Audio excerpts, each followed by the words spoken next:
We cut homelessness by about half in 10 years. We estimated that if we could sort of scale our intervention citywide, we could cut homelessness by about 40%. But rather than do that, the mayor actually decided to try and cut the program entirely. We organized rallies.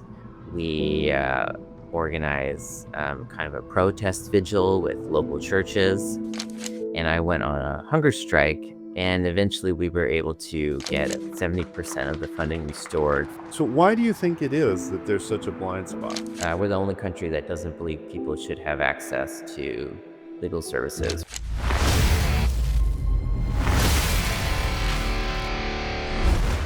A live streamed broadcast of the INNOVAT Podcast. And you were our first episode of the INNOVAT Podcast. So congratulations. Thank you. I'm honored. I am honored. The honor is all mine. So Adrian, why don't we start out assuming people don't know anything? So introduce yourself. Who are you? What do you do? I'm Adrian Tirtanadi. I'm the executive director and co-founder of Open Door Legal. And our mission is to pioneer the country's first system of universal access to legal services, starting in San Francisco. And we think this is the most effective way to reduce poverty and homelessness in our city. You've got a lot of data to back that up too. We do. Yeah, I think we've done the only experimental study on homelessness in San Francisco.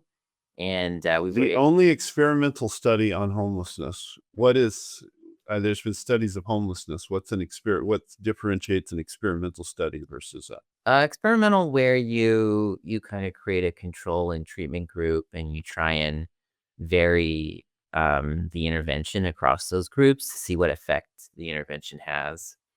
There have It's been basically a scientific study. there have been studies done in other cities, like Chicago, New York, Los Angeles, but I don't think there's been one done in San Francisco on San Francisco's programming. And most studies on homelessness are just research, basically, right? Polls and things like that. There's a lot of survey-based studies, so but those have various biases, based off how the surveys are designed. So they may or may not be valid, depending on what kind. There's all these challenges with surveys too, because, are you really getting a representative group of the population? It's very challenging with homeless.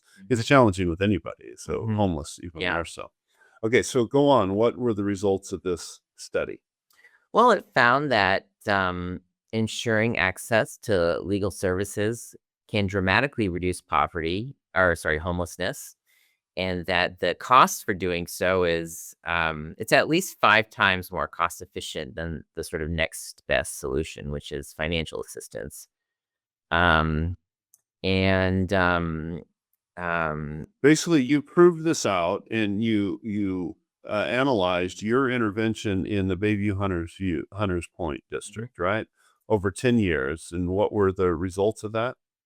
So basically, we cut homelessness in Bayview by about half in 10 years for a fraction of the cost of sort of traditional solutions. And, and taking one step further, it also shows that a huge cause of homelessness in San Francisco and across California is actually sort of inability of people to access legal services when their rights are violated. Changes the narrative, doesn't it? Makes you look at them differently. And then you got I think you had said that if you take that and then project it forward, implementing your intervention citywide, which would be upping it, scaling it up, what would be the results if we did that? So we estimated that if we could sort of scale our intervention citywide, we could cut homelessness by about 40%. In how long? In roughly 4 years. And this would cost about $4 million more per year. But rather than do that, the mayor actually decided to try and cut the program entirely. So very disappointing. And When you say, first of all, I want our audience to get the point here. When you say we estimate, everyone estimates, everyone predicts, like you look at where we're at now and it's a graveyard of 4-year predictions of how they're going to cut homelessness and all that, and they yeah. fail. But your predictions and your estimates are different in the sense that you're not just making them up. They're based upon the science.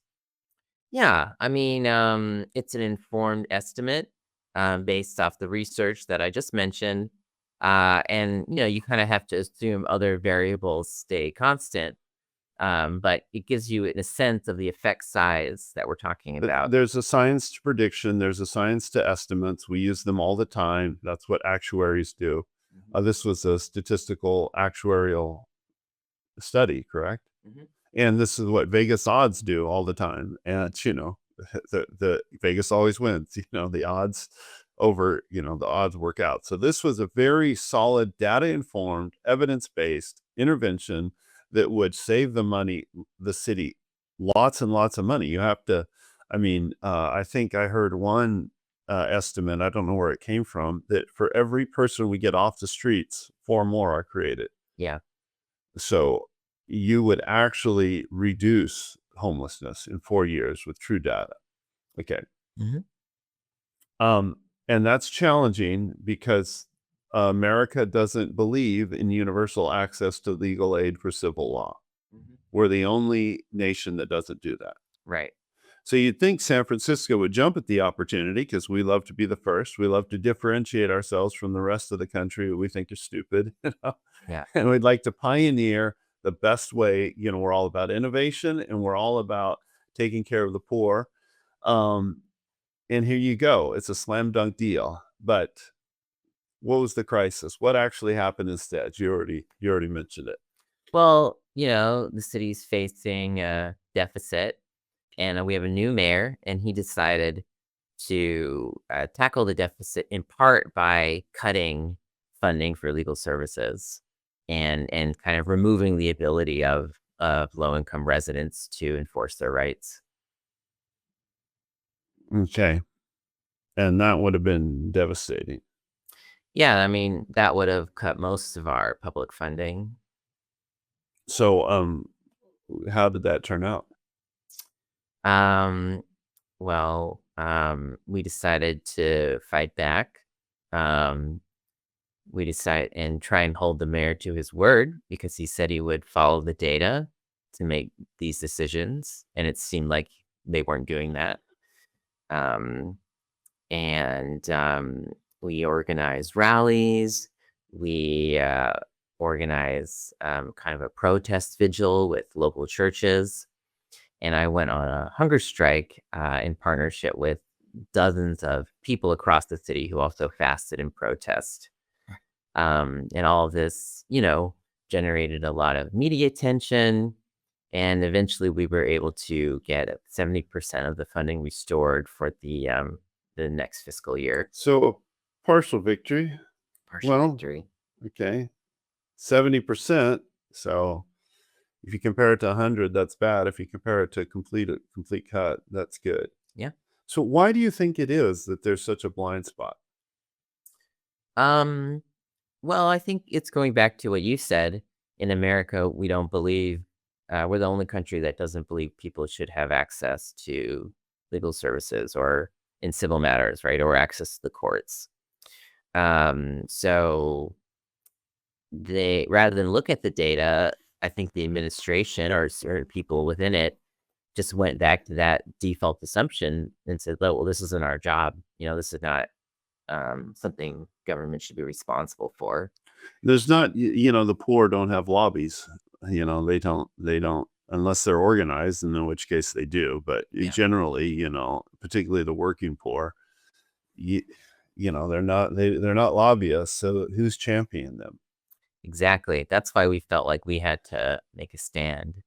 Um, you know, um, you can look at the data, which they didn't do, but you can also think like, what is the point of government, right?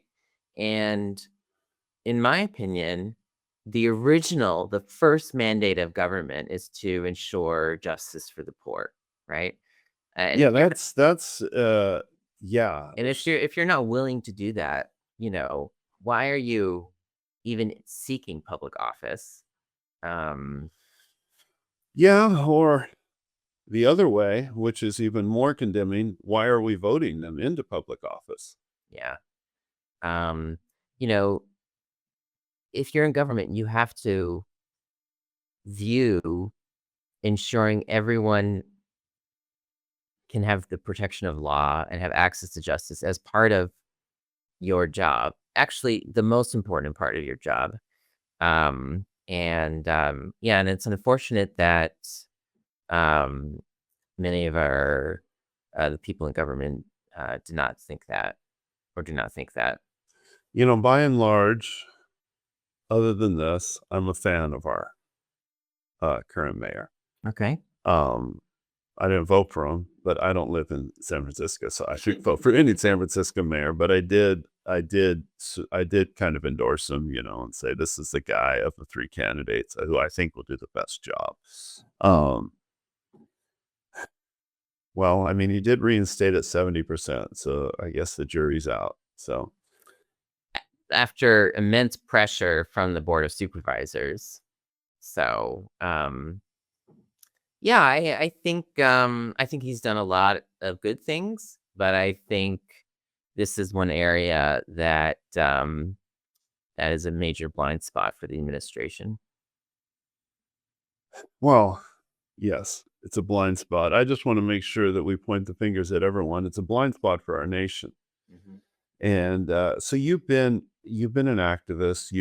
I mean, this is your whole life. I mean, you've basically been pursuing this vision since you're 8 years old or something like that. What was this experience like for you? It's, Well, extremely stressful. Um, uh, how did it compare? I mean, you're pioneering it was a heavy lift. You guys were all alone, and you were working, the years back. I mean, it's How did this compare to that? I mean, it's a continuation, right? I mean, we've had some very stressful years and very stressful times. Um, you know, People complain about, why are we spending $700 million a year on homelessness in San Francisco, and the problem doesn't seem to get better. But then when you give them a new solution and data, they don't want to They believe don't want to you. change. Yeah, they don't want to change. Or if they want to change, they want to change the way they always change. Just, it's like, I guess you get an energy out of complaining. So, um,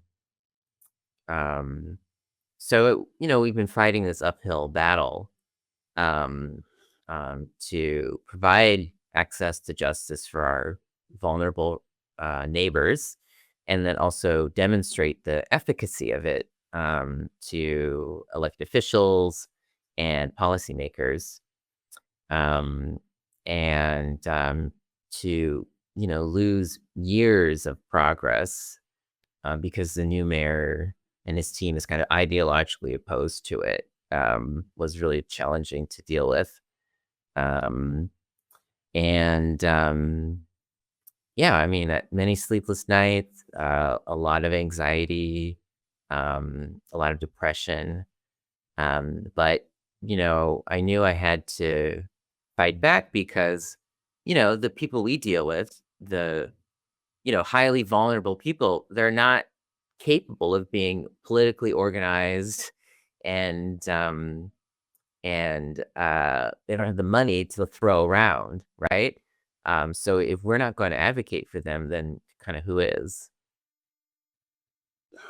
Give me an example. Tell me, what keeps you going through this? I mean, Put a face on it, for us. well, I was talking with one of our clients the other day, and she had been in this abusive relationship, and she had decided to leave. And that came with its own complications. She tried to get family law help, but couldn't get help. She would go to the court every day and like wait in a line that was like hours long and then get turned away. Um, and First came to us her help getting child support. But eventually she also started getting severely harassed by her former in-laws, who were actually the property owners of where she was living. And eventually they filed a restraining order against her, which would have forced her and her disabled daughter onto the streets.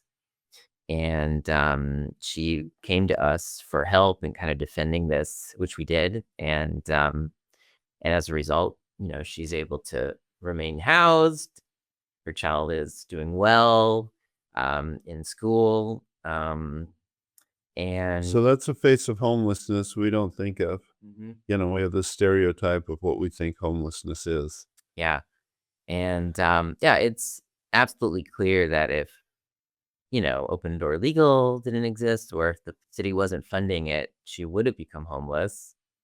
And all of those costs that we would have had to bear, as a society, the shelter costs, the medical costs, we would have been on the hook for. Um, um, but when you, but despite that, it seems um, still difficult to convince people that we should be spending money on legal help for people like her. So currently, what many people don't even understand is homelessness is very expensive. I think the highest portion of the cost in services, I think the highest portion of the cost is emergency room visits. What is the cost of per homelessness? I'd heard nationwide it's 60 to 80,000. I'm sure in San Francisco it's Well, significantly more than that. just let's say managing the problem is about, according to a study done in Santa Clara 2 years ago, it's about $50,000 per year per homeless person in medical costs, and $30,000 per year per homeless person in police or security costs. And that's not all the costs. You also have cleanup. You also have Yeah. So that you have doesn't include degradation. You also have the business DPW. loss. Yeah. It's DPW. Oh, sorry, like street cleaning and stuff like that. Which That would be another big portion. is another big portion, and that's just managing the problem. That's just managing this horrible degradation. So if you want to get people out of it, shelter is estimated to be minimum $60,000 per slot per year in San Francisco. And then, if you want a shelter bed, communal shelter bed with services. Okay. So, you need to provide on-site security, you need to provide case management, you need to provide like other things for people. And then, and the track record of once someone's in services. There's a whole nother discussion about how we need to do better of helping them get out of homelessness. Mm-hmm. And we, in San Francisco, by and large, on the average, we do a very, very bad job of actually providing services that change their future, change their trajectory. It's just further subsidizing the problem. Yeah. So that's just shelter, which is kind of the entry point. And then eventually, there's all these additional services like housing counseling that will hopefully get you into housing. Many people end up in permanent supportive housing, which is, about $1.2 million per unit to build. And then requires about a $20,000 to $30,000 per year annual subsidy. So think about, those are all of the costs that we are currently doing to manage the problem. And here you come along with a solution that's a small fraction of that. What is your cost on average to serve a client? It can vary, but let's say $3,000 to $4,000 for a case for a family to prevent them from becoming homeless. And basically in Bayview-Hunters Point, or we're in your service area, this woman like you described. Yeah. Not all of them are on the trajectory towards homelessness, but many of them are. Yeah. And you served all of them. Yeah. All of them under a certain Explain your model again. How you Yeah, so to qualify for our services, you need to have income of less than 50% AMI, so area median income. So generally, people who are low income, what's considered the poverty level? well, the federal poverty line in San Francisco is approximately $17,000 per year. How does that relate to AMI? AMI can go up to, I think, 45,000. 50% AMI is up to, I think, 40,000 per year. Okay, so you're not just serving the federally people that are considered poor. Well, it's definitely skewed to the very core, our client population. 1 in 8 San Franciscans lives below the federal poverty line. So that is Wow. about 120,000 residents live on essentially less than $17,000 a year. Wow. So I describe this as the way we like to provide services in America. One metaphor: you have people falling off a cliff. We don't even put the clinic at the bottom of the cliff. We put the clinic like 100 yards, 200 yards from the bottom of the cliff. If you fall down, you survive, and you're able to crawl, Yeah. then we'll provide services. You're extremely limited on what you can do, and it's going to be very, very expensive. Yeah. A much wiser way would be to go to the top of the cliff and say, why are people falling down? Is there no guardrail here? Can we fix the guardrail? We're going to have far more success. And what you have discovered is a big, big, big gap in the guardrail is not alcohol, drugs, or whatever. It's not laziness. I'm not saying that those aren't factors for sure, but I'm saying one big hole in the guardrail is unequal access to justice. We're the country that is a country of laws, like we pride ourselves. We have a constitution. We pioneered that, the first democracy, like we're no longer a tyranny. We're a democracy. That's our big thing. And you've shown us not living up to our ideals is a huge hole. And if we patch that hole, it's a great deal. What is 1/5 of the cost of other interventions?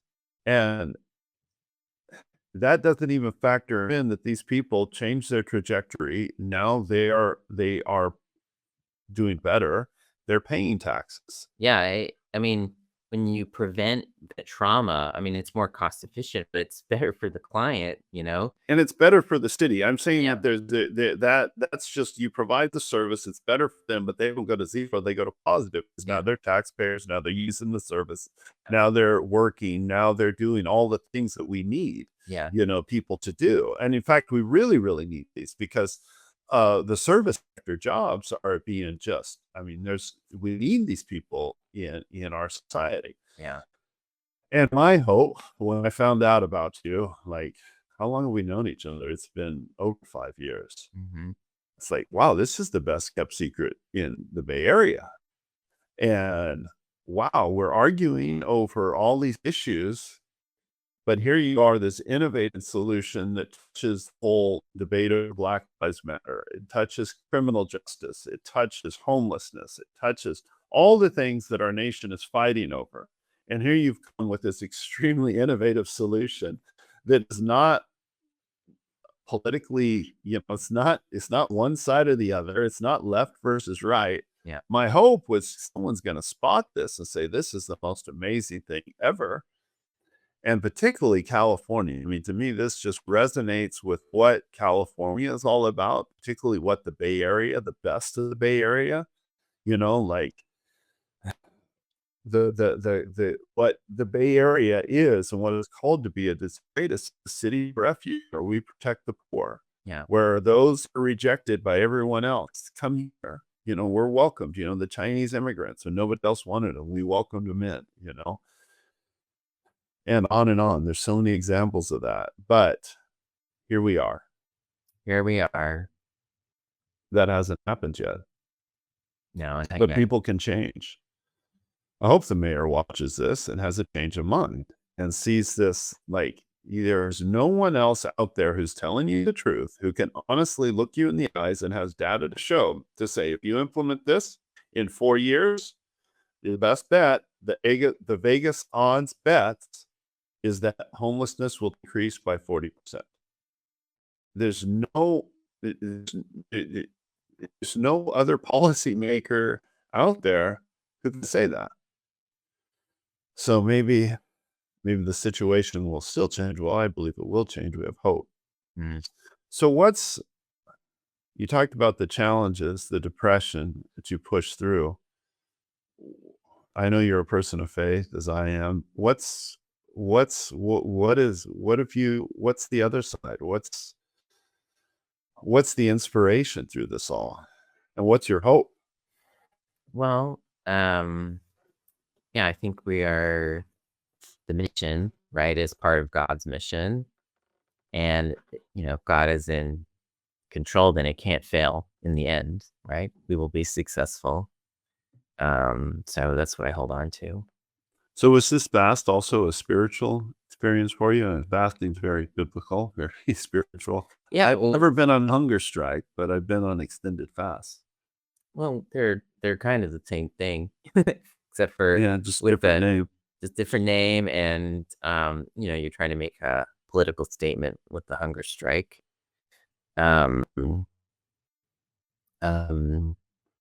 but as I was sharing with one of the journalists I talked to, our clients who are very vulnerable, they're not gonna organize for a mass rally, so we have to choose a direct action technique that is going to kind of express solidarity with them and get the word out. And hunger strike is kind of the best way to do that. You know, um, um, but I didn't know how it was going to turn out when I started it, and yeah, a lot of let's just say not everyone was positive about it. Um, but I think it was important to highlight the stakes for this issue. Um, um, like purposefully withdrawing access to justice, purposefully causing hundreds of people to become homeless every year. By default, that's what we're doing. Yeah, Yeah. like Can't. Oh, I can't. so yeah. So it was an intense period. I'm glad it's over. And yeah, I think I'm glad I did it. So what's next? Well, Recovering, still just kind of. I mean, I'm covering. Unfortunately, the funding was not restored long term, right? So we need to advocate for a permanent solution to legal services. Um, and that's going to be kind of my focus for the next few months. So are you hopeful for the future? Well, I'm a long-term optimist, but I think I'm still haven't decided on if this mayor is going to be an ally or not. Okay. Yeah. Yeah. I love that. I love how you're very concrete, very hyper focused. I love that about you. I love that, you don't. I mean, so many of us, myself included, spend far too much of our brain space on things beyond our control that we at best can influence, but probably we can't even influence. And we spend far too little of our brain space on what's right in front of us. Yeah. So I love that about you. Yes, I'm a long-term optimist too, but my hero, my greatest hero, Jesus Christ, Jesus of Nazareth, had to get a lot worse for him before it got better. It did. His whole movement completely died. And he was crucified the most humiliating way possible, which was in that culture, they didn't necessarily have the concept of the martyr.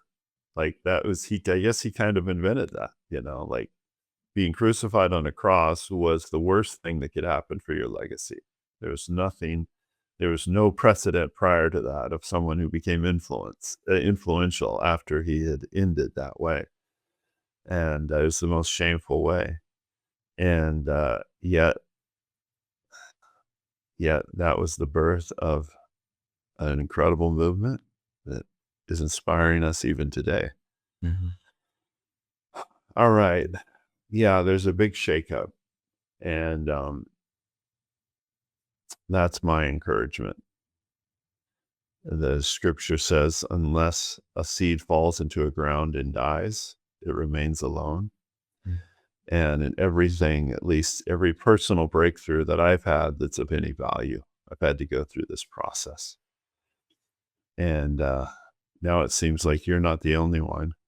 All my friends are facing very, very challenging stuff. Like in California, talking about Vanessa, who Mhm. I've had on you, it is still not a felony to purchase sex with a minor. Now, there's a law that, Lord willing, is going to be passed to fill that, to change that. But we've got to do better. Got to keep fighting. Mhm. Any last words you want to leave our audience with? How can they help you? How can people help you? Well, you can go to opendoorlegal.org, learn more about us, donate. And if you live in San Francisco, definitely talk to your elected officials, to the mayor.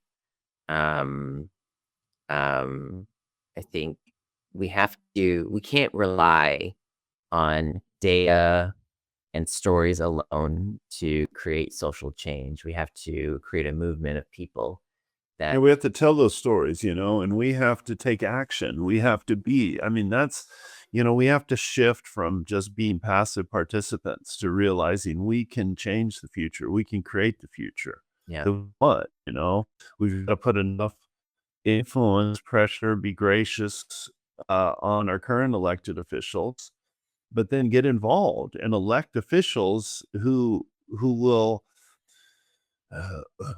follow through yeah, on what they promise. yeah. Okay.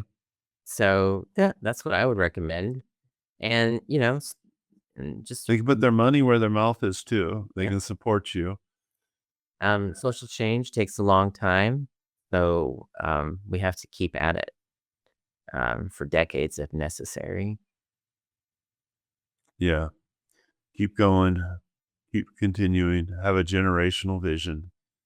I keep thinking about that. It's like, okay, our real, it's not just thinking long term, like, okay, this is how we can impact, but to realize that's the real litmus test. Like, I don't think you or I want to have accomplished great things that then when we're gone, there's no generation that follows after it. To me, the real litmus test, am I able to influence others and set a direction? Yeah. Because that's where you can have exponential impact. Yeah. So it's all about thinking long term, facing these things, facing them for what they are, realizing that there's none of us righteous, there's none of us with clean hands. We're all insensitive, we're all selfish. Yeah. We all make bad decisions. The argument of what you do, though, is it's not just morally, let's put it in the positive, it's not just morally right. It makes such economic sense. Let's rally around it, Yeah. Ah, oh, vote with our money. Yes, that's my big dream, that people will rally around this. Like, the deeper issue is we can't point sides politically. And there's a lot of that going on, in fact, that the whole nation is, one side's pointing sides at the group that got elected, and the group that got elected is still trying to make the narrative that the previous group screwed things up so bad, and it's like, all right, now you're in power. Show me true change that's going to change it. And what we've got to do is get involved. And there's an opportunity. There's opportunities like no other generation has ever had. The fact that you have the study, that you have the data, we have tools to make decisions better than we have ever before. What you have is so revolutionary.